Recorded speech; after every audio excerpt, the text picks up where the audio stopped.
I'm going to take you on a journey through the Vietnam War that will change the way you think about history, and I promise you'll feel you're right there in the action. Please check for important links that you might find useful.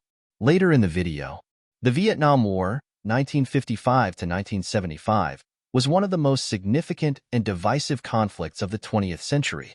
It was a prolonged struggle rooted in colonial history, ideological battles between communism and capitalism, and the global Cold War rivalry between the United States and the Soviet Union. The war was fought primarily between the Communist North Vietnamese forces, led by the Viet Cong and the Democratic Republic of Vietnam, DRV, and the anti-communist South Vietnamese government, backed heavily by the United States and its allies. The war had deep historical roots that stretched back to the era of French colonial rule. Vietnam, part of French Indochina, had long struggled for independence. After World War II, nationalist and communist leader Ho Chi Minh led the Viet Minh resistance against French colonial forces, culminating in the decisive Battle of Dien Bien Phu in 1954. This victory forced France to withdraw, leading to the Geneva Accords, which temporarily divided Vietnam at the 17th parallel, establishing a communist government in the north under Ho Chi Minh and a non-communist government in the south led by Ngo Dinh Diem. However, this division was never meant to be permanent. National elections, scheduled for 1956 to reunify the country, were blocked by the South Vietnamese government with U.S. support, fearing a likely communist victory. This refusal set the stage for escalating tensions, eventually leading to armed conflict. By the early 1960s, the Viet Cong, a communist guerrilla force in the South, had begun an insurgency against the U.S.-backed government, prompting increasing American military involvement. The war quickly escalated from a regional struggle into a full-scale Cold War battleground. The United States, determined to contain the spread of communism in Southeast Asia under the domino theory, significantly increased its military presence. The pivotal Gulf of Tonkin incident in 1964, where North Vietnamese forces allegedly attacked U.S. naval vessels, led to the Gulf of Tonkin Resolution, granting President Lyndon B. Johnson broad authority to escalate U.S. military action. This marked the beginning of full-scale U.S. involvement, with hundreds of thousands of American troops being deployed and a brutal, prolonged war unfolding in the jungles of Vietnam. What followed was a conflict characterized by intense jungle warfare, guerrilla tactics, widespread bombing campaigns, and immense suffering for both soldiers and civilians. As the war dragged on, it sparked widespread protests, political upheaval, and a shift in global perceptions of U.S. foreign policy. Ultimately, the Vietnam War would leave an enduring impact on Vietnam, the United States, and the world, reshaping military strategy, geopolitical dynamics, and public attitudes toward war. This storyline will explore the complex and multifaceted history of the Vietnam War, from its origins and key battles to its political ramifications and lasting consequences. The roots of the Vietnam War stretch deep into Vietnam's colonial past, shaped by decades of foreign domination, nationalist resistance, and global power struggles. Understanding the historical context of the war requires examining Vietnam's experience under French colonial rule, the disruptive Japanese occupation during World War II, the rise of nationalist and communist movements, and the critical events that led to the country's first declaration of independence. French colonial rule, 1887 to 1940, the exploitation of Vietnam. Vietnam became part of French Indochina in 1887, alongside Cambodia and Laos, marking the beginning of a long period of colonial exploitation and resistance. The French saw Vietnam as a valuable source of economic wealth, using its land and labor to support their growing empire. They established plantations for rubber, coffee, and rice, with much of the production exported to benefit France, while Vietnamese laborers toiled under harsh conditions with little compensation. French rule also brought cultural suppression and political repression. The French imposed their language and customs, discouraging the use of Vietnamese in government and education. They restricted access to education, ensuring that only a small elite could receive French-style schooling. Meanwhile, political participation for native Vietnamese was nearly non-existent, and any efforts at resistance were met with brutal crackdowns. The resentment toward colonial rule led to the emergence of nationalist movements, with various groups advocating for Vietnamese self-rule. However, these movements were often divided. Some sought gradual reforms within the colonial system, while others, like communist factions, pushed for a revolutionary overthrow of French control. World War II and Japanese occupation, 1940 to 1945, a catalyst for change. With the outbreak of World War II, Vietnam's colonial status became even more precarious. In 1940, Nazi Germany's conquest of France weakened the French administration in Indochina. Soon after, Japan, expanding its empire in the Pacific, occupied Vietnam while allowing the French colonial government to remain in place as a puppet administration. Under Japanese rule, Vietnam's resources were drained to support Tokyo's war effort. The Japanese seized food supplies, repurposing agricultural production for their troops.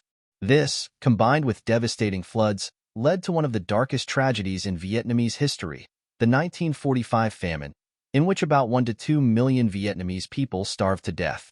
The harsh conditions under both French and Japanese rule fueled anti-colonial resistance. Many Vietnamese saw the crisis as proof that their country needed self-governance to prevent foreign exploitation. This period became a turning point, providing an opening for revolutionary movements to grow in strength.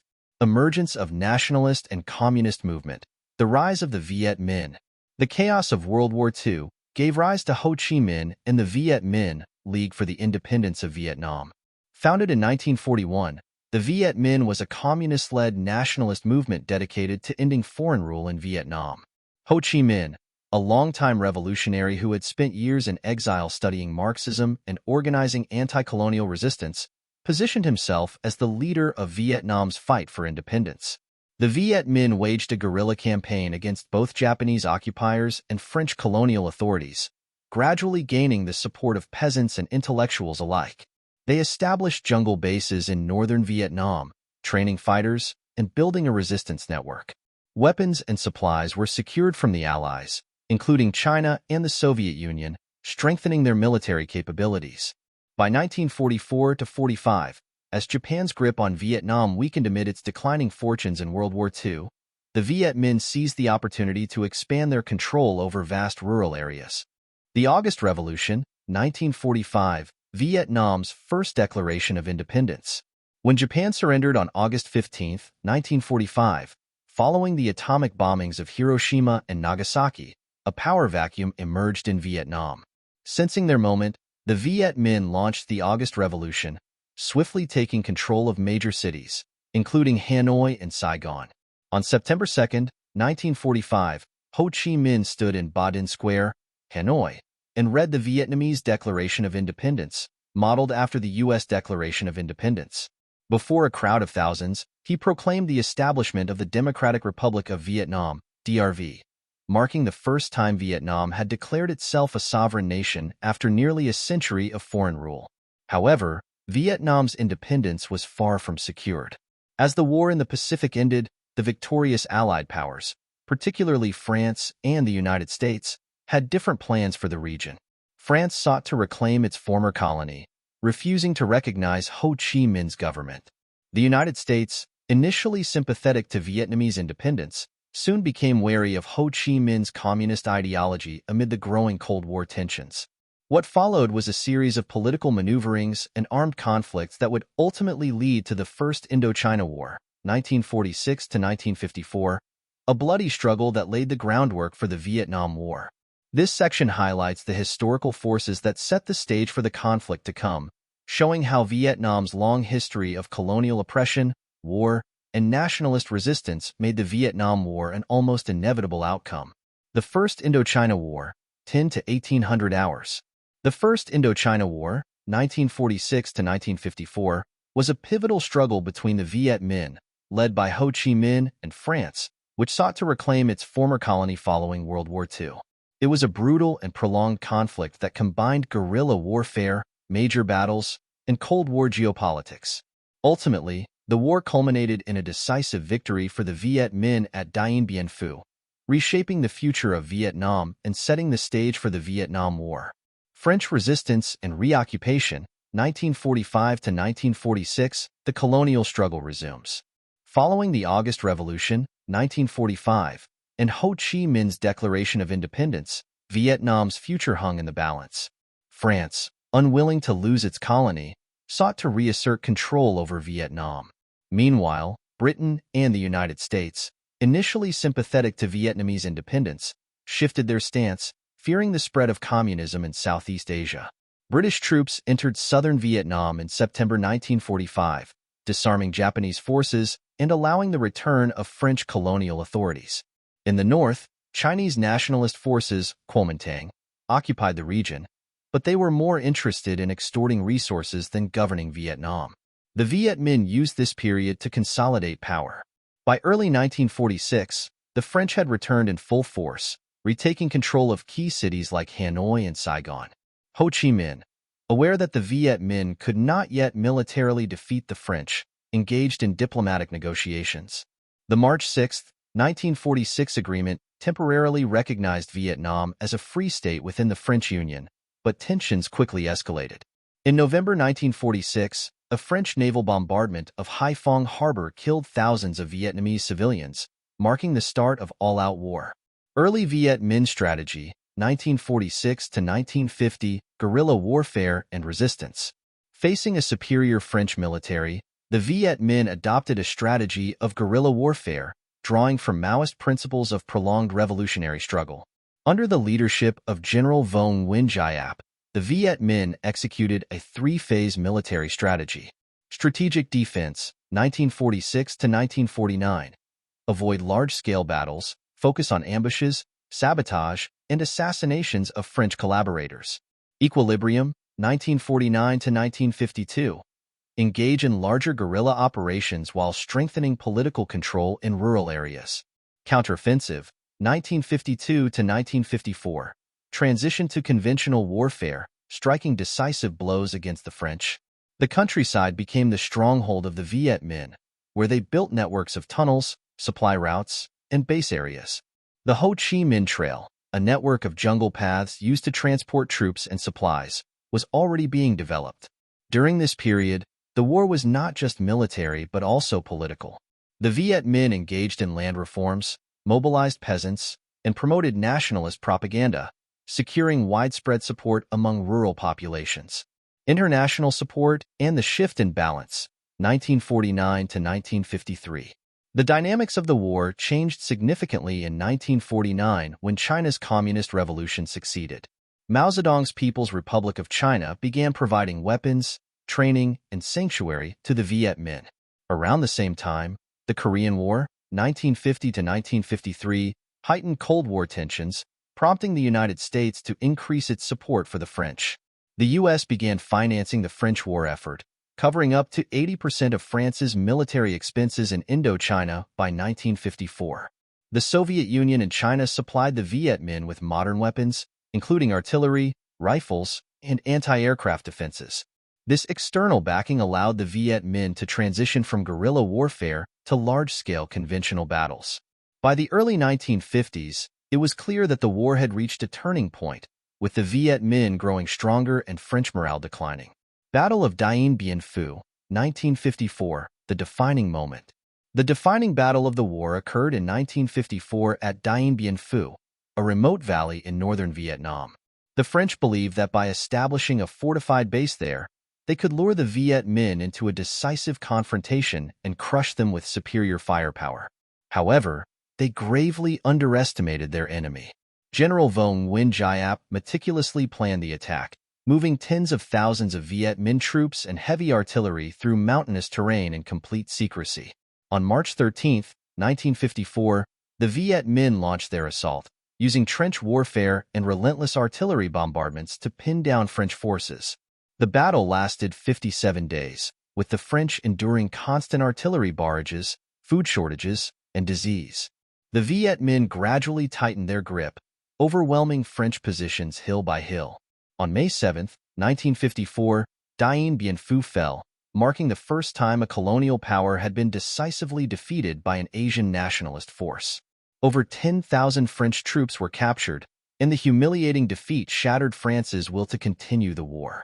The Geneva Conference, 1954, the division of Vietnam.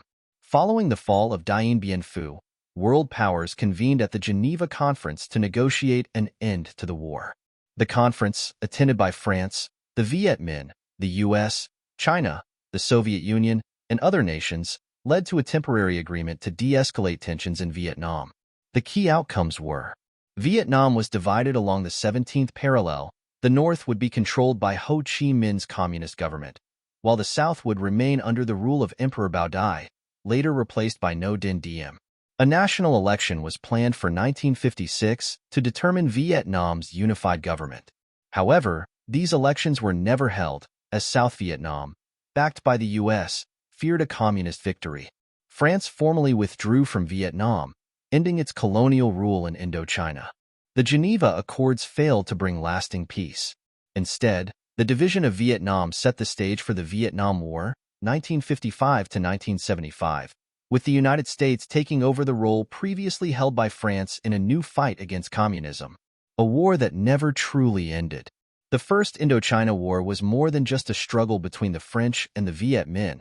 It was a turning point in global decolonization, Cold War politics, and the eventual involvement of the United States in Vietnam. While France's role in Vietnam ended in 1954, the division of the country and the unresolved ideological struggle made another war inevitable.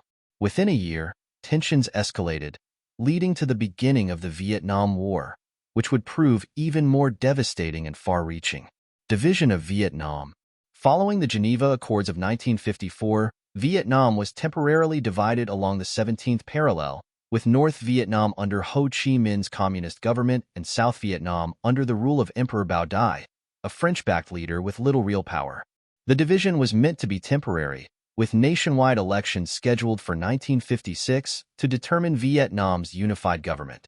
However, these elections were never held, largely due to U.S. and South Vietnamese fears that Ho Chi Minh would win by a large margin.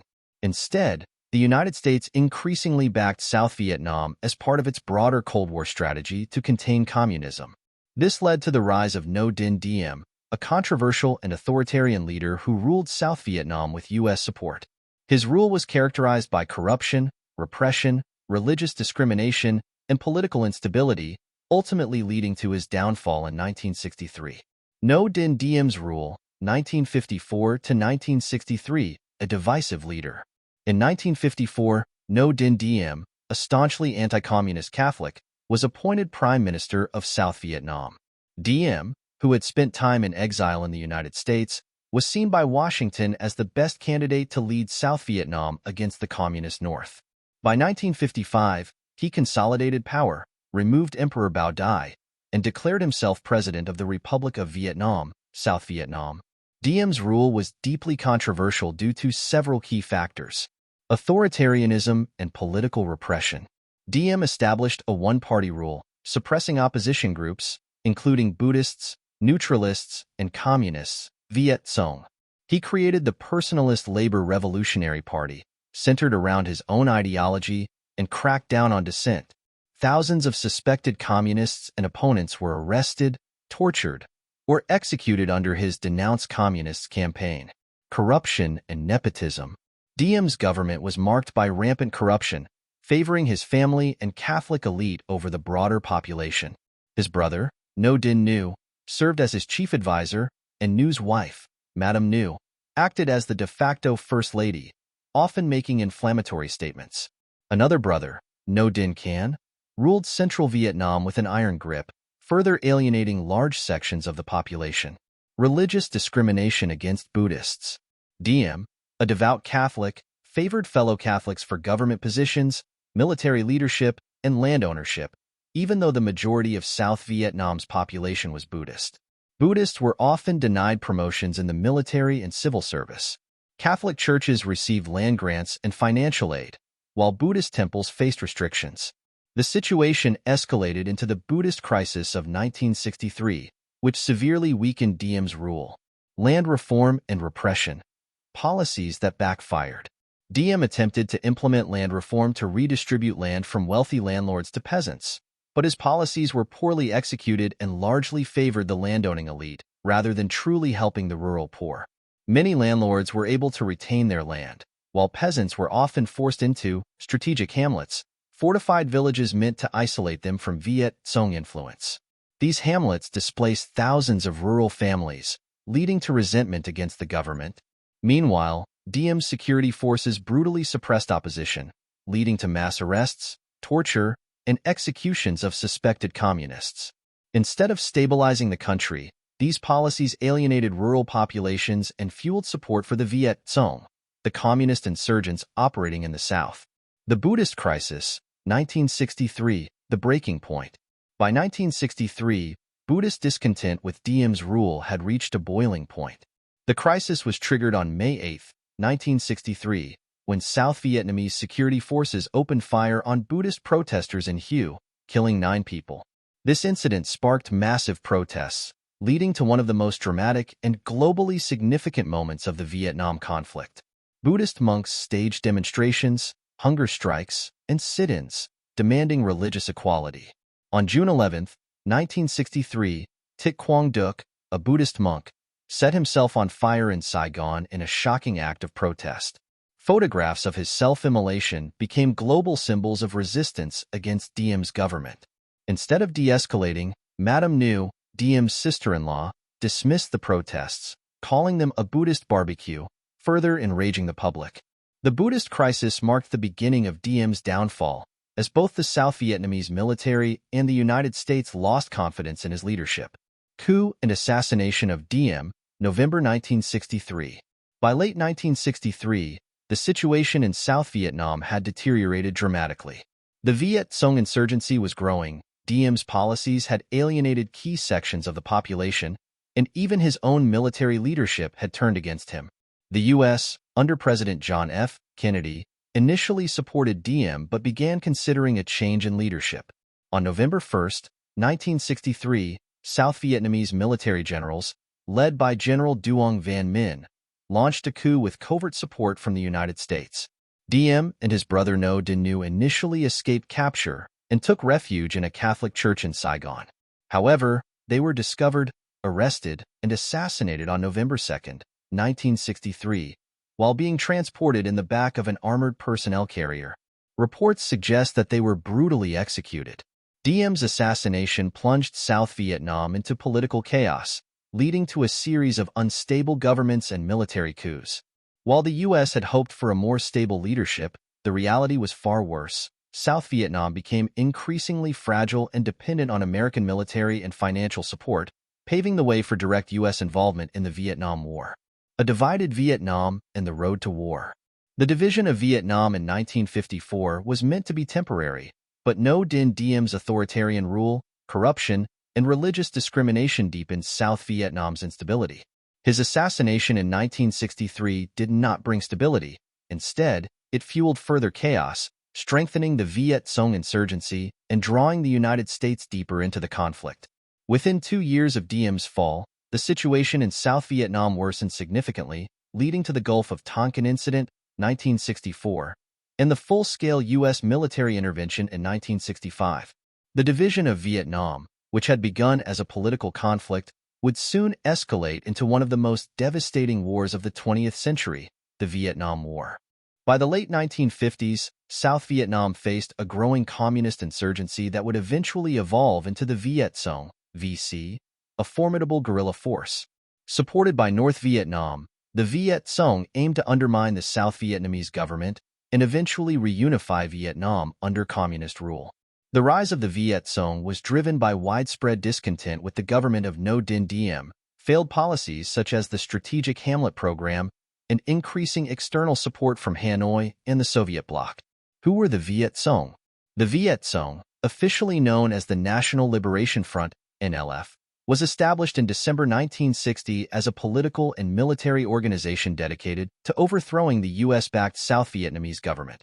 The core members of the Viet Cong were Southern communists, former Viet Minh fighters who had remained in the South after the First Indochina War. Many non-communist South Vietnamese who opposed Diem's rule also joined, believing the Viet Cong represented a more equitable alternative to Diem's corrupt regime.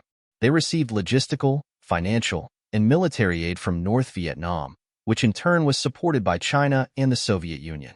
Unlike a conventional army, the Viet Cong primarily relied on guerrilla warfare tactics, including hit-and-run attacks against South Vietnamese military outposts, sabotage operations targeting roads, bridges, and government infrastructure, political assassinations of South Vietnamese officials, landlords, and perceived collaborators.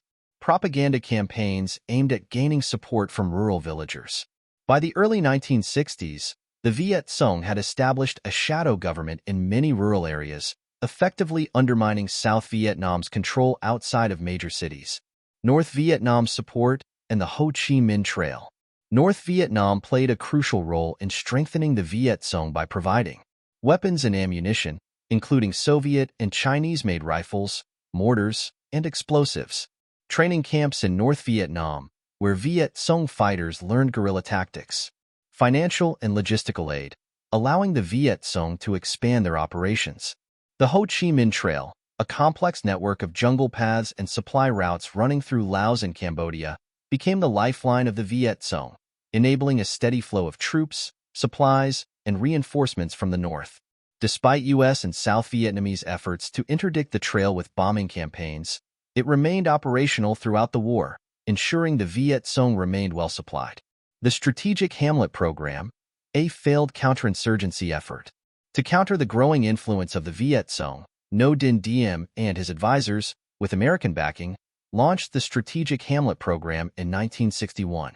The program was intended to isolate rural villagers from Viet Cong influence by forcibly relocating entire communities into fortified villages, strategic hamlets, surrounded by barbed wire and defensive ditches, providing security forces to prevent Viet Cong infiltration, promoting anti-communist propaganda and loyalty to the South Vietnamese government.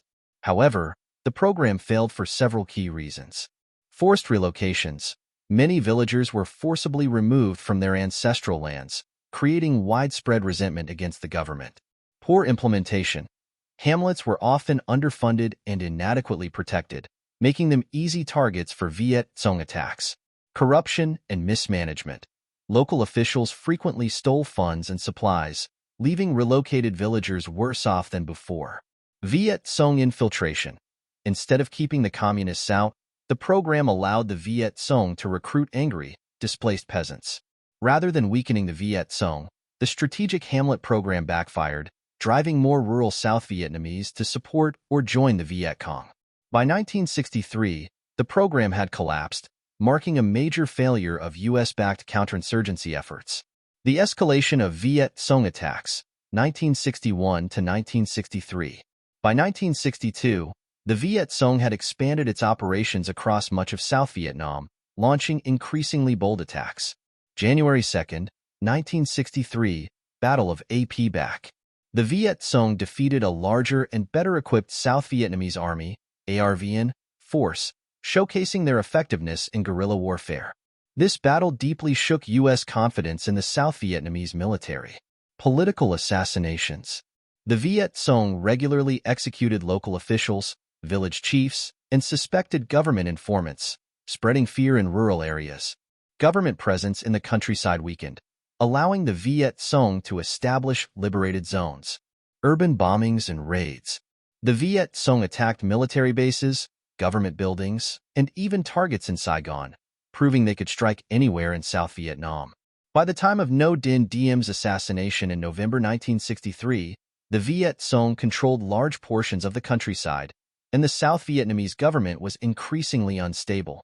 The growing strength of the Viet Cong. Between 1960 and 1963, the Viet Cong transformed from a small insurgency into a major military and political force, threatening the very survival of South Vietnam. The failure of Diem's government to address political corruption and rural grievances fueled the Viet Cong's popularity. The Strategic Hamlet Program, intended to isolate the communists, alienated the rural population, increasing support for the insurgency. The Viet Cong's effective guerrilla warfare tactics and support from North Vietnam allowed them to expand their control over much of South Vietnam. By the end of 1963, with the South Vietnamese government weakened by internal chaos, the stage was set for the next phase of the conflict, an escalation of U.S. involvement, leading to the full-scale Vietnam War. This version provides a deeper dive into the origins of the Viet Cong, their tactics, and the failures of South Vietnam's counterinsurgency efforts, making the narrative more detailed and historically grounded. U.S. involvement in the Vietnam War. The United States gradually escalated its involvement in Vietnam from a supporting role in the 1950s to direct military intervention by the mid-1960s. This period saw a transition from providing advisors and aid to full-scale war, culminating in a massive military presence that would define U.S. foreign policy for the next decade. 1. Early U.S. support, advisors and aid, 1955 to 1963. The Eisenhower administration, 1955 to 1961. After the Geneva Accords, 1954, temporarily divided Vietnam, the U.S. saw South Vietnam as a crucial bulwark against communism in Southeast Asia. Domino theory. The U.S. feared that if South Vietnam fell to communism, other nations in the region, such as Laos, Cambodia, and Thailand, would follow. The Military Assistance Advisory Group, MAAG, was established to train the Army of the Republic of Vietnam, ARVN, and provide military aid. The U.S. helped Diem consolidate power, though his corruption and repression alienated much of the population. The Kennedy administration, 1961 to 1963. President John F. Kennedy significantly increased U.S. involvement, sending more military advisors, helicopters, and counterinsurgency experts. By 1963, the number of U.S. advisors had grown to 16,000, many of whom were directly involved in combat operations. The U.S. backed South Vietnam's efforts to suppress the Viet Cong, but Diem's failures, especially the Strategic Hamlet Program and Buddhist crisis, led to increasing instability. In November 1963, the CIA supported a coup that resulted in Diem's assassination, leaving South Vietnam politically fragmented. 2. The Gulf of Tonkin Incident and Escalation, 1964 to 1965. The Gulf of Tonkin Incident, August 1964. In August 1964, the USS Maddox, a U.S. destroyer, was conducting electronic surveillance in the Gulf of Tonkin, off the coast of North Vietnam. Reports claim that North Vietnamese patrol boats attacked the Maddox. A second, disputed attack allegedly occurred 2 days later. While evidence later suggested the second attack may not have happened, the U.S. government used the incident as justification for military escalation. The Gulf of Tonkin Resolution, August 7, 1964. Congress passed the Gulf of Tonkin Resolution, granting President Lyndon B. Johnson broad military powers to respond to North Vietnamese aggression without a formal declaration of war. This effectively gave Johnson a blank check to expand U.S. involvement, marking the beginning of full-scale American military intervention. 3. Operation Rolling Thunder, 1965 to 1968, the aerial assault on North Vietnam. Objectives of Operation Rolling Thunder: destroy North Vietnam's war infrastructure, military bases, supply depots, roads, and bridges. Cut off the Ho Chi Minh Trail, preventing supplies from reaching the Viet Cong in the south. Break North Vietnam's will to fight and pressure them into negotiations. The bombing campaign. Launched in March 1965, Operation Rolling Thunder was the most sustained bombing campaign in U.S. history at the time.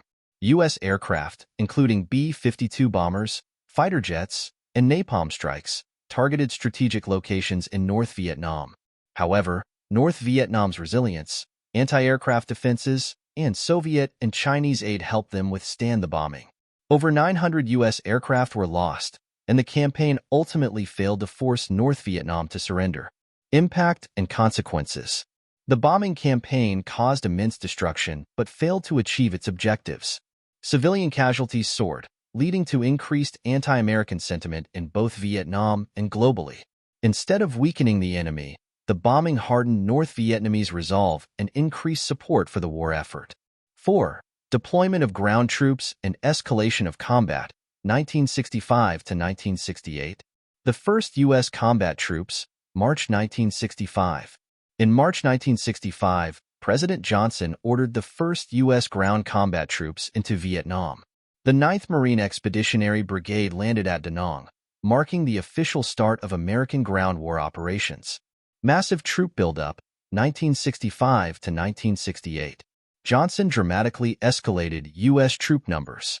1965, 184,000 troops. 1966, 385,000 troops. 1967, 485,000 troops. 1968, over 540,000 U.S. troops were stationed in Vietnam. The goal was to conduct large-scale search and destroy missions to weaken the Viet Cong and North Vietnamese Army, NVA. The challenges of guerrilla warfare.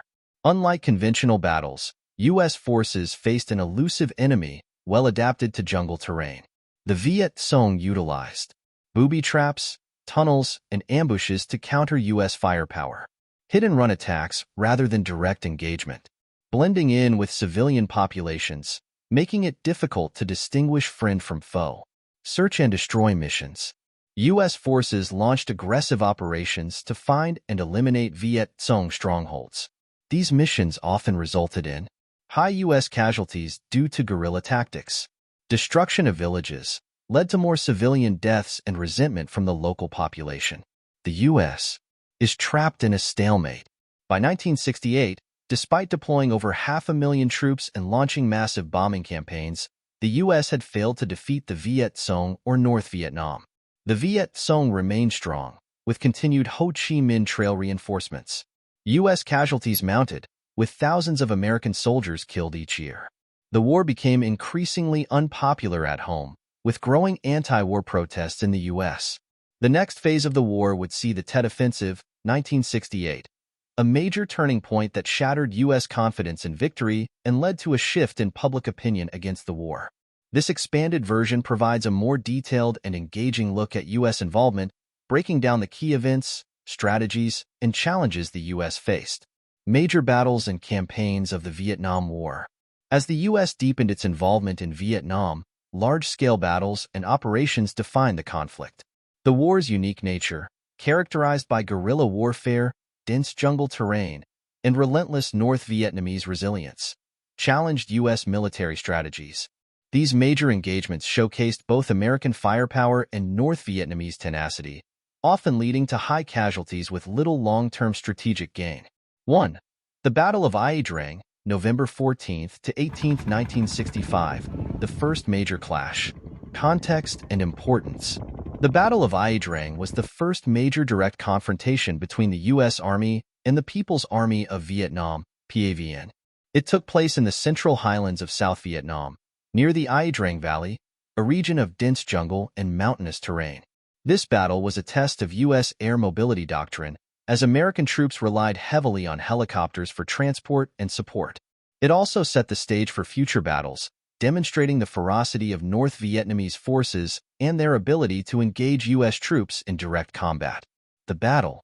On November 14, 1965, the 1st Battalion, 7th Cavalry Regiment, under Lieutenant Colonel Harold Moore, was airlifted into LZ X-ray, deep in PAVN-controlled territory. Surprise attack. Shortly after landing, U.S. troops were ambushed by a numerically superior PAVN force. Close-quarters combat erupted, with American troops holding their ground against repeated assaults. Air power saves the day. Heavy U.S. artillery, helicopter gunships, and airstrikes inflicted devastating losses on the North Vietnamese, allowing U.S. forces to hold out. On November 17th, a second engagement at LZ Albany saw another surprise ambush, leading to severe American casualties. Outcome and significance. Casualties, U.S., 305 killed, 524 wounded. PAVN, estimated 1,000 to 1,500 killed. Tactical victory for the U.S., strategic victory for North Vietnam. The U.S. forces secured the battlefield, but the PAVN proved their ability to engage U.S. forces directly and sustain heavy casualties. The battle shaped U.S. strategy, reinforcing the importance of air mobility but also highlighting the challenges of jungle warfare. 2. Operation Cedar Falls, January 8 to 26, 1967, the largest search and destroy mission. Objective and strategy. Operation Cedar Falls was a massive search and destroy operation aimed at eliminating the Viet Cong stronghold in the Iron Triangle, a key area 30 miles north of Saigon. The region was heavily fortified with tunnels, bunkers, and booby traps, making it a crucial Viet Cong base for attacks on South Vietnamese and U.S. forces. The operation involved 16,000 U.S. troops and 14,000 South Vietnamese soldiers, making it one of the largest operations of the war. The battle. U.S. forces used B-52 bombers, artillery, and mechanized infantry to weaken enemy positions. Tunnel warfare. The Viet Cong had an extensive network of underground tunnels, some up to 200 miles long, allowing them to evade American attacks. Forcible evacuations. Over 6,000 Vietnamese civilians were forcibly relocated, and entire villages were destroyed to prevent Viet Cong return. Outcome and consequences. Casualties: 72 killed, 337 wounded. Viet Cong: over 750 killed, hundreds captured. Temporary victory: the U.S. disrupted Viet Cong activity, but the Viet Cong quickly reoccupied the area after U.S. forces withdrew. Long-term failure: the mass displacement of civilians fueled resentment against the U.S. and South Vietnamese government, ultimately strengthening Viet Cong recruitment. 3. The Battle of Dak Tu, November 3 to 22, 1967, brutal mountain warfare. Background: Dak Tu, a remote outpost in the Central Highlands, became a battleground for intense jungle and hilltop fighting. The North Vietnamese sought to weaken U.S. forces and draw them into prolonged engagements in treacherous terrain. The battle saw elite U.S. airborne troops from the 173rd Airborne Brigade engage in some of the fiercest fighting of the war. The battle. Hill 875. One of the deadliest engagements, as U.S. forces assaulted heavily fortified North Vietnamese positions on a strategic hill. Brutal conditions. U.S. troops faced booby traps, ambushes, and intense artillery fire. The rugged terrain hampered reinforcements and medical evacuations. After days of vicious combat, the U.S. finally took Hill 875, but at a terrible cost. Outcome and consequences. Casualties: U.S. 376 killed, 1,441 wounded. PAVN. Estimated 600 plus killed. Symbolic victory. The U.S. held the battlefield, but the high casualties shook morale and questioned the war's effectiveness. 4.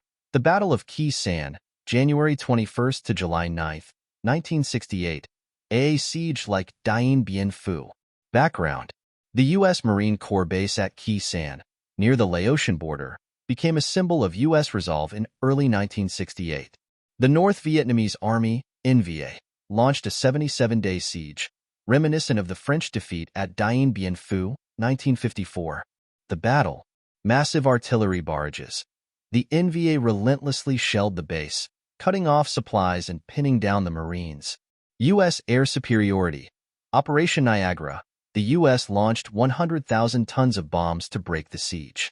Helicopter resupply missions kept the Marines from collapsing. After months of brutal combat, the siege was lifted as U.S. forces launched a counteroffensive. Outcome and significance. Casualties: 703 killed, 2,500 wounded. NVA. Estimated 10,000 plus killed. Victory, but at a cost.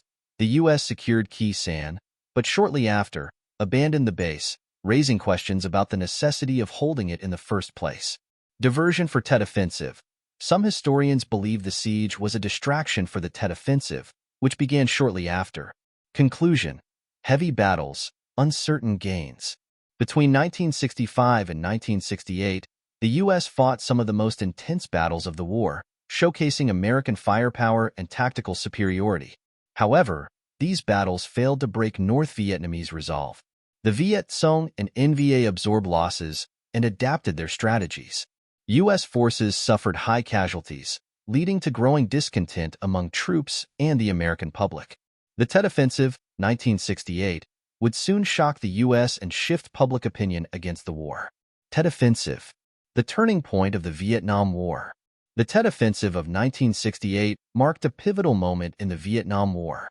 While the U.S. had superior firepower and had claimed military progress, this massive, coordinated attack by the North Vietnamese Army, NVA, and Viet Cong, VC, shattered the illusion of impending victory. Though the U.S. and South Vietnamese forces ultimately repelled the offensive, the battle had devastating consequences for American public opinion and the political landscape back home. 1. The Tet Offensive, January 30 to March 28, 1968. A coordinated shockwave. Background and planning. The Tet Offensive was a carefully planned, countrywide assault launched by the North Vietnamese Army, NVA, and the Viet Cong, VC. It coincided with Tet, the Vietnamese Lunar New Year, a time traditionally associated with truce and celebration. The NVA and VC aimed to overwhelm U.S. and South Vietnamese forces with simultaneous attacks. trigger a general uprising among South Vietnamese civilians, break U.S. morale, and force a withdrawal. Over 80,000 communist troops attacked more than 100 towns, cities, and military bases across South Vietnam. The attacks begin a nationwide assault. In the early hours of January 30th, 1968, the offensive began with a wave of surprise attacks. Among the key targets, Saigon, the capital, Viet Cong commandos stormed the U.S. Embassy, engaging in a 6-hour gunfight before being neutralized. Hue, the imperial city. The communists seized control, turning it into one of the bloodiest battles of the war. Da Nang, Nha Trang, and major provincial capitals each faced heavy fighting and sabotage. The unexpected scale and intensity of the offensive shocked U.S. commanders and the public. 2. The Battle of Hue, January 31st to February 25, 1968. Urban warfare in the ancient capital. Communist takeover. Hue, a city of 140,000 people, was of immense cultural and strategic importance. On January 31st, 10,000 NVA and Viet Cong troops infiltrated the city and swiftly captured key locations. Government buildings, the Imperial Palace, and the main bridges fell under communist control. Brutal house-to-house combat. U.S. Marines and Army of the Republic of Vietnam, ARVN, forces launched a counteroffensive but faced stiff resistance. The communists had heavily fortified the city, using tunnels, barricades, and sniper nests. U.S. forces had to fight block by block, house by house, suffering heavy casualties, massacres, and destruction. As the U.S. and ARVN retook Hue, they discovered mass graves, evidence of brutal executions carried out by the communists. Over 3,000 civilians were massacred for being suspected of ties to the South Vietnamese government. By the end of the 26-day battle, the city was devastated, with half of its structures reduced to rubble. Casualties. U.S. 216 killed, 1,600 wounded. ARVN. 384 killed. NVA/VC. 5,000 plus killed. Civilians. 5,800 killed/missing. 3. Media coverage. The war comes home. The role of journalism. The Tet Offensive was the most widely covered event of the war. Unlike previous conflicts, journalists had unrestricted access to battle zones, capturing graphic footage of the war's brutality. The attack on the U.S. Embassy in Saigon was broadcast live, shattering the U.S. government's claims that the war was under control. Walter Cronkite and the turning of public opinion. CBS News anchor Walter Cronkite, one of America's most trusted journalists, visited Vietnam during Tet. After witnessing the devastation, he concluded, "We are mired in stalemate." President Lyndon B. Johnson reportedly said, "If I've lost Cronkite, I've lost Middle America." Impact on American morale. The images of dead U.S. soldiers, destroyed cities, and desperate Vietnamese civilians fueled anti-war sentiment. The perception that the U.S. was losing the war intensified protests at home. Confidence in the government's leadership crumbled, as officials had previously claimed victory was near. 4. Political fallout. A war unwinnable? The Johnson administration in crisis. Before Tet, U.S. leaders had been optimistic, believing the war was nearing its end. The offensive proved otherwise and shattered public trust in President Lyndon B. Johnson. As protests mounted, Johnson faced a political disaster. Lyndon B. Johnson's bombshell announcement. On March 31, 1968, Johnson shocked the nation by announcing he would not seek re-election. He also scaled back bombing campaigns and opened peace talks with North Vietnam and Paris. Impact on the U.S. strategy. The Tet Offensive marked a turning point. Before Tet, U.S. policy focused on military victory. After Tet, it shifted towards seeking a way out. The U.S. realized that no amount of firepower could break the North Vietnamese resolve. 5. The aftermath, a tactical loss, a strategic victory for North Vietnam. Who really won? Military outcome. The U.S. and ARVN ultimately repelled the Tet Offensive, inflicting heavy casualties on communist forces. The Viet Cong, in particular, was devastated. It would never fully recover as an effective fighting force. Strategic and psychological victory for North Vietnam. The sheer scale of the offensive stunned the U.S. public. The myth of U.S. progress in Vietnam was shattered. The American public increasingly saw the war as unwinnable. Tet's role in ending the war. The offensive accelerated U.S. withdrawal, leading to a shift in U.S. policy toward Vietnamization, transferring combat responsibility to the South Vietnamese. A rise in anti-war protests, demanding an end to U.S. involvement. The 1973 U.S. withdrawal and, ultimately, the fall of Saigon in 1975. Tet Offensive, the war's defining moment. The Tet Offensive was a defining moment in the Vietnam War. While the U.S. won on the battlefield, the psychological and political damage it inflicted reshaped the course of the war. The Battle of Hue showcased the brutality of urban warfare. The media exposed the true horrors of Vietnam, swaying public opinion. The Johnson administration collapsed under pressure, leading to a shift in U.S. strategy.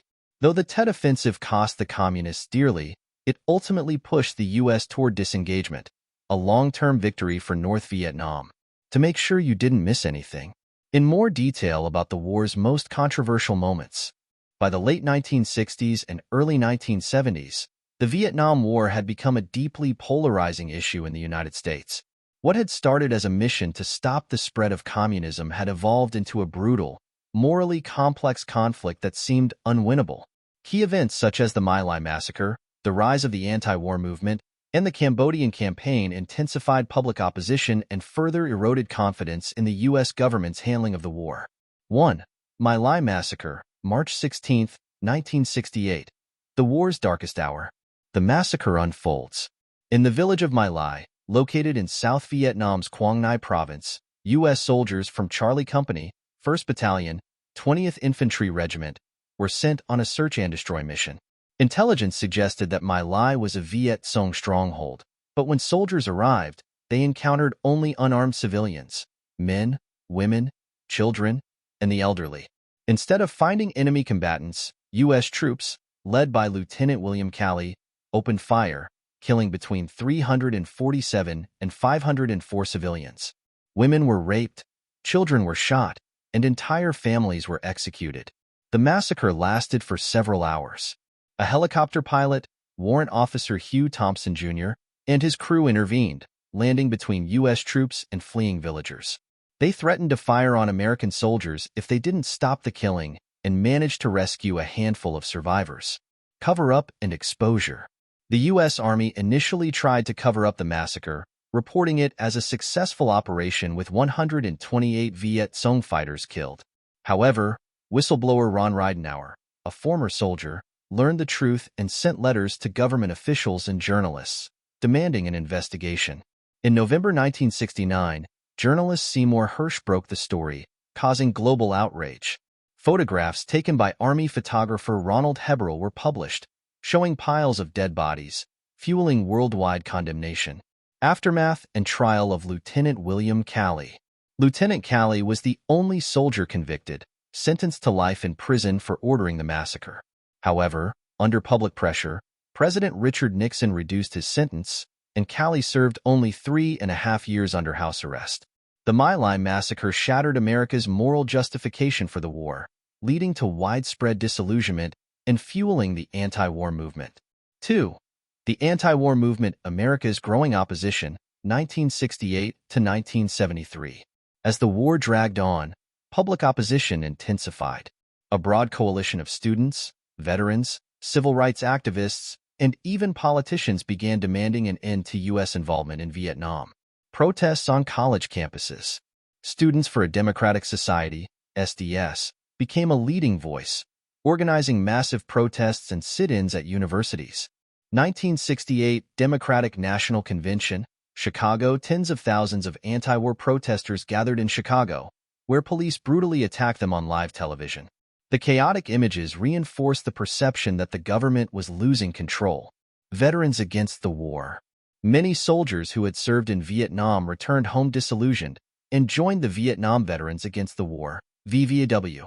They testified before Congress, exposing war crimes, atrocities, and the psychological toll of combat. Some veterans threw away their medals in protest, symbolizing their betrayal by the U.S. government. The role of civil rights leaders. Martin Luther King Jr. publicly condemned the war in his 1967 speech, beyond Vietnam, calling it a distraction from domestic racial justice issues. His opposition further connected the civil rights and anti-war movements, strengthening resistance to the conflict. Kent State shootings, May 4, 1970, when protests turned deadly. After the U.S. invaded Cambodia in 1970, protests erupted nationwide. At Kent State University in Ohio, the National Guard opened fire on unarmed student protesters, killing 4 and wounding 9. A photo of a grieving young woman kneeling over a dead student became one of the most iconic images of the era.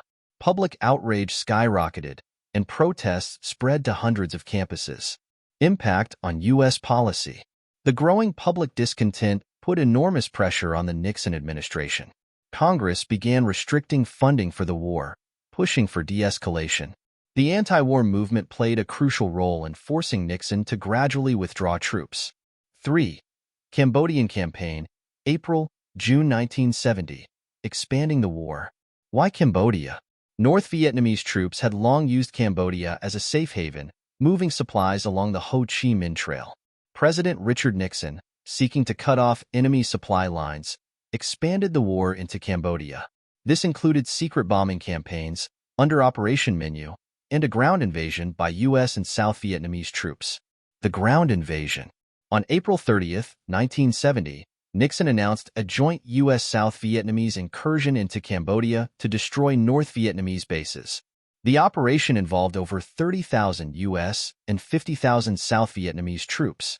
While the invasion temporarily disrupted Viet Cong supply routes, the North Vietnamese quickly regrouped. Consequences of the Cambodian campaign. The war had officially expanded into a neutral country, sparking international condemnation. The incursion destabilized Cambodia, leading to the rise of the Khmer Rouge, a brutal communist regime responsible for the Cambodian genocide, 1975 to 1979. At home, the American public reacted with fury, triggering some of the largest anti-war protests in U.S. history. Nixon's response, the silent majority.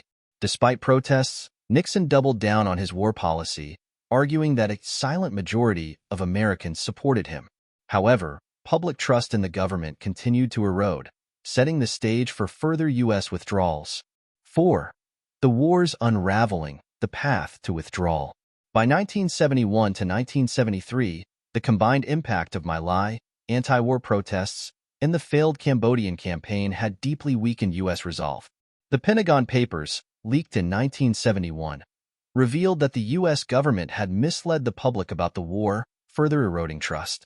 By 1973, Nixon had ended the draft and signed the Paris Peace Accords, signaling the official withdrawal of U.S. troops.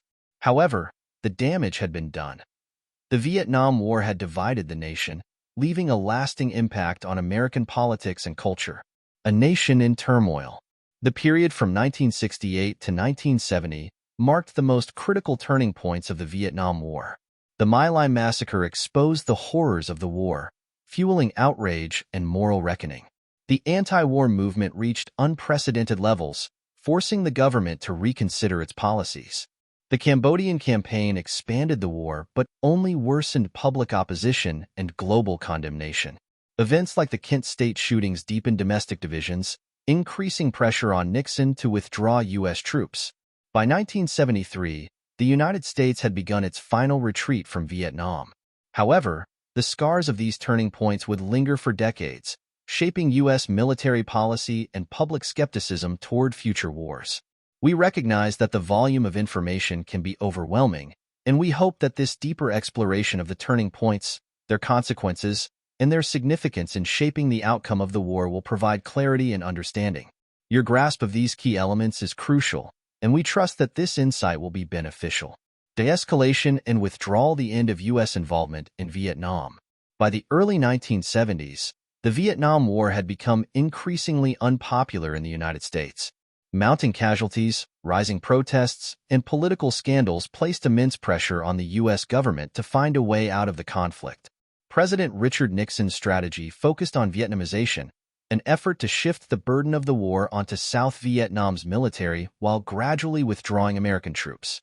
However, as the U.S. presence dwindled, the South Vietnamese government struggled to hold its ground against the North. Despite a temporary ceasefire agreement in 1973, fighting between North and South Vietnam continued, and within 2 years, Saigon fell, marking the official end of the war. 1. Vietnamization, 1969 to 1973. Nixon's exit strategy. Origins of the policy. By 1969, the U.S. had been engaged in Vietnam for nearly a decade, and public opposition was at an all-time high. Richard Nixon, who took office in January 1969, sought a way to withdraw U.S. forces without appearing to lose the war. His administration introduced Vietnamization, a policy that aimed to strengthen the South Vietnamese military so it could take over combat operations while U.S. troops gradually withdrew. Key elements of Vietnamization: military training and modernization. The U.S. provided billions in military aid to train and equip the Army of the Republic of Vietnam, ARVN.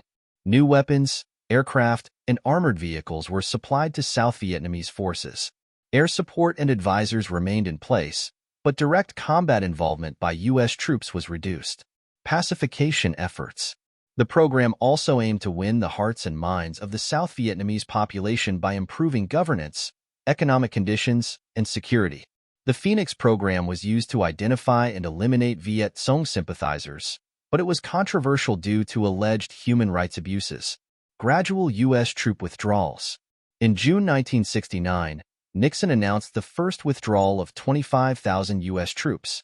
By 1972, U.S. troop levels had dropped from over 500,000 in 1968 to less than 30,000.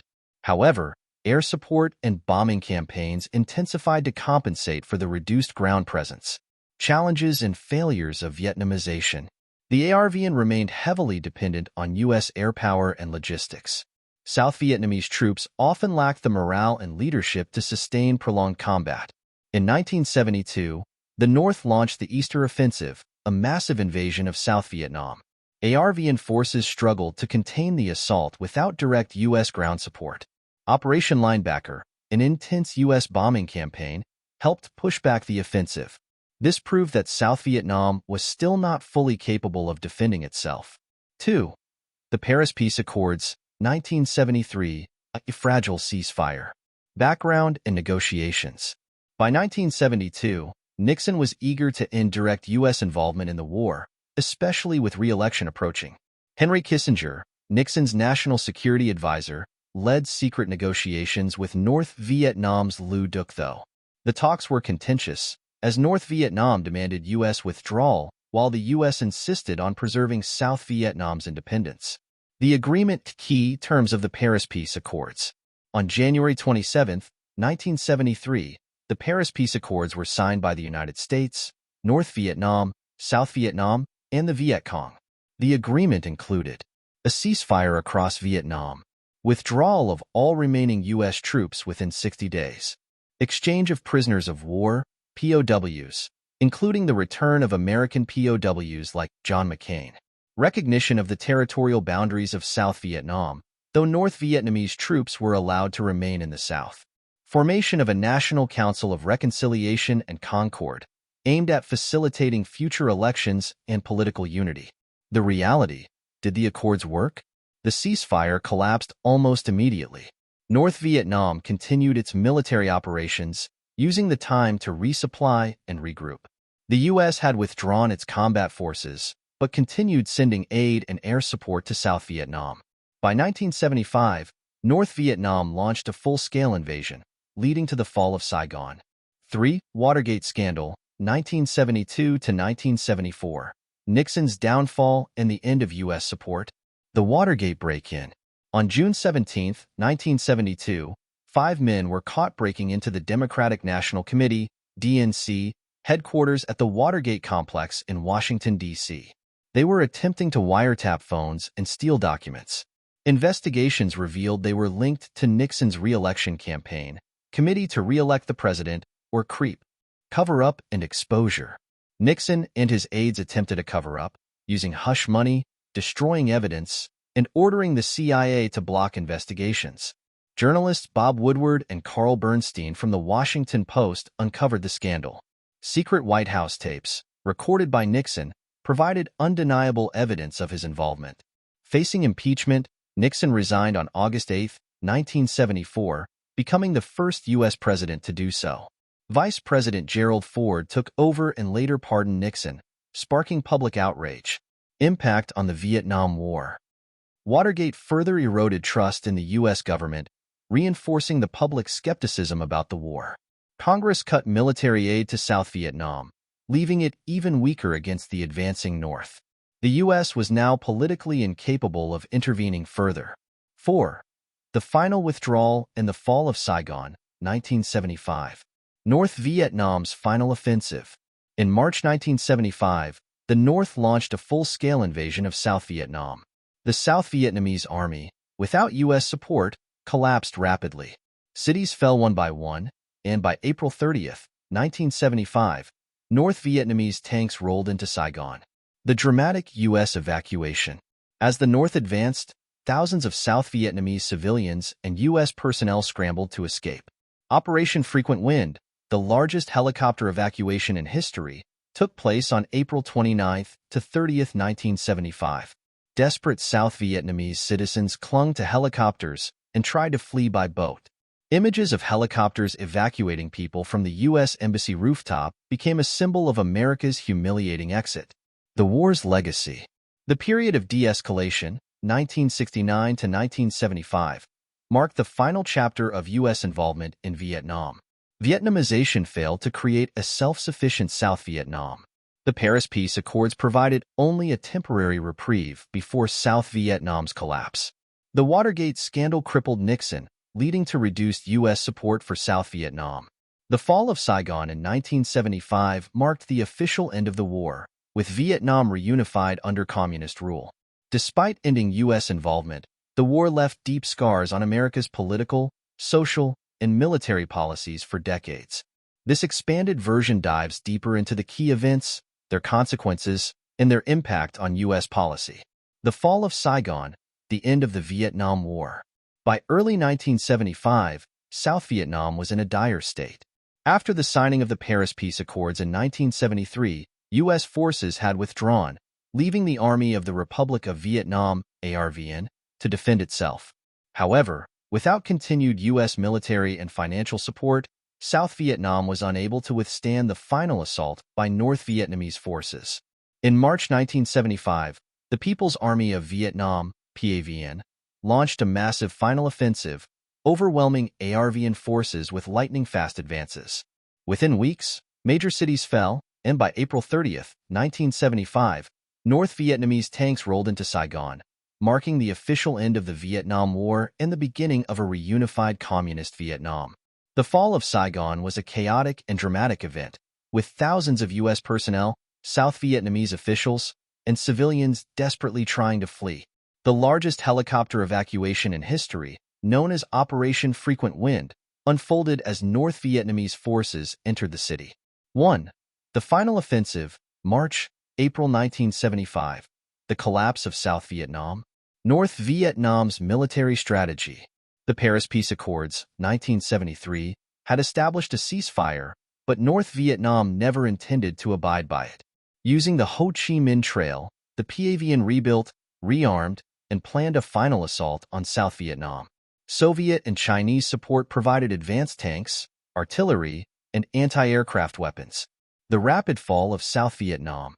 On March 10, 1975, North Vietnamese forces launched their final offensive by attacking Ban My Thuot in the Central Highlands. The ARVN, already demoralized and outnumbered, struggled to hold its positions. President Nguyen Van Thieu ordered a hasty retreat from the Central Highlands, hoping to consolidate forces further south. However, the withdrawal turned into chaos, with entire ARVN divisions collapsing or surrendering. Key battles leading to Saigon's fall. Fall of Da Nang, March 29, 1975. The second-largest city in South Vietnam was quickly surrounded. ARVN soldiers and civilians rushed to the beaches in an attempt to flee by boat.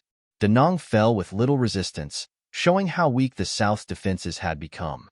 Fall of Nha Trang, Ca Nan, and Hue, early April 1975. Cities fell one after another, with minimal ARVN resistance. Refugees flooded into Saigon, causing widespread panic and chaos. The final push, North Vietnamese advance on Saigon, late April 1975. By April 20th, 1975, North Vietnamese forces had encircled Saigon. President Thieu resigned on April 21st, blaming the U.S. for abandoning South Vietnam. His successor, Nguyen Van Minh, attempted to negotiate a peaceful surrender, but North Vietnam refused. 2. The fall of Saigon, April 30th, 1975, the end of the war. The last days of Saigon. As North Vietnamese forces closed in, Saigon descended into panic. Tens of thousands of South Vietnamese officials, soldiers, and civilians feared reprisals from the communist forces. The U.S. Embassy became a focal point, with desperate people trying to secure a way out. Looting, chaos, and violence erupted across the city. Operation Frequent Wind, the desperate evacuation. April 29th to 30th, 1975. The U.S. carried out Operation Frequent Wind, the largest helicopter evacuation in history. Over 7,000 people, including American diplomats, military personnel, and South Vietnamese allies, were airlifted to waiting U.S. Navy ships off the coast. Helicopters took off from the U.S. Embassy and other locations as thousands of people desperately tried to climb over the embassy walls. Some South Vietnamese pilots flew their own helicopters out to sea, ditching them in the water after dropping off passengers. The moment Saigon fell. At dawn on April 30th, 1975, North Vietnamese tanks smashed through the gates of the presidential palace. President Nguyen Van Minh surrendered unconditionally. Communist flags were raised over the palace, officially marking the end of South Vietnam and the war itself. 3. Aftermath and consequences. Reunification of Vietnam. On July 2, 1976, Vietnam was officially reunified under communist rule as the Socialist Republic of Vietnam. Saigon was renamed Ho Chi Minh City in honor of the North's revolutionary leader. A period of political repression and economic hardship followed, as former South Vietnamese officials and military officers were sent to re-education camps. The refugee crisis. Hundreds of thousands of South Vietnamese fled the country, fearing persecution. Many became boat people, escaping by dangerous sea routes to neighboring countries. The U.S. and other Western nations accepted thousands of Vietnamese refugees, leading to the establishment of large Vietnamese communities in the U.S., Canada, and Australia. The end of U.S. involvement. The fall of Saigon marked a humiliating defeat for the United States. The war cost over 58,000 American lives, with millions of Vietnamese casualties. The failure of the U.S. to prevent South Vietnam's collapse led to deep skepticism about future military interventions, influencing American foreign policy for decades. The lasting impact of the fall of Saigon. The fall of Saigon was one of the most dramatic and symbolic events of the 20th century, representing the failure of U.S. intervention in Vietnam, the resilience of North Vietnam and its ability to wage long-term war, the suffering of South Vietnamese people, many of whom faced imprisonment or exile, a shift in American foreign policy, making future wars, such as those in the Middle East, more controversial and carefully considered. The chaotic evacuation, the desperate images of helicopters leaving the U.S. Embassy, and the North Vietnamese tanks rolling into the city remain powerful symbols of the war's end, and a reminder of the costs of interventionist conflicts. The lasting legacy of the Vietnam War. The Vietnam War was one of the most complex, divisive, and consequential conflicts of the 20th century. It was not just a war between North and South Vietnam, but a battleground for global Cold War rivalries, involving the United States, the Soviet Union, China, and other nations. The war's legacy transcended the battlefield, leaving lasting impacts on geopolitics, military strategy, public trust in government, and cultural consciousness worldwide. A war of many dimensions. From its origins in Vietnam's struggle for independence from French colonial rule to its transformation into a brutal proxy war between communist and anti-communist forces, the conflict was shaped by ideology, nationalism, and foreign intervention. The war evolved into a prolonged and bloody struggle that spanned decades, reshaping the political and social landscapes of multiple nations. The costs of war. Human toll. The war resulted in millions of deaths, including Vietnamese civilians and soldiers, American troops, and other combatants. The scars of war remained for decades in the form of physical destruction, economic hardship, and psychological trauma. Environmental devastation. The widespread use of chemical defoliants like Agent Orange left long-term consequences, causing severe health issues, birth defects, and ecological damage. Political consequences. The war significantly altered American foreign policy, leading to a more cautious approach to military interventions, a mindset often referred to as Vietnam Syndrome. Social and cultural impact. The Vietnam War shaped anti-war movements, civil rights activism, and public distrust in government, influencing future conflicts and protest movements worldwide. An enduring legacy.